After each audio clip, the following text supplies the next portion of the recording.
Donc en dehors de Blinkfeed, voilà, on retrouve donc un accueil classique ici avec donc des boutons, 4 boutons au niveau du dock.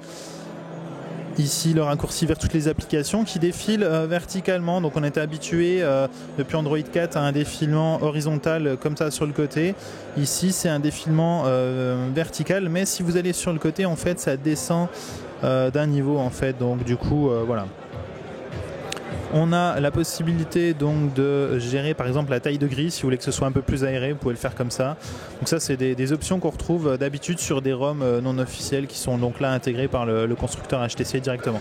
A noter qu'on a toujours l'heure ici, donc on peut enlever si on veut, hein, mais on la retrouve en fait sur l'écran d'accueil. Voilà, donc si je remonte ici et que je passe sur les applis, on voit qu'on a toujours l'heure ici. Bon, c'est pas forcément très utile puisque on l'a juste là dans la barre de notification. Au niveau des paramètres, là aussi HTC a un peu revu les paramètres avec donc différents skins sur les paramètres, mais globalement ça reste à peu près les mêmes menus que ceux qu'on connaît sur Android.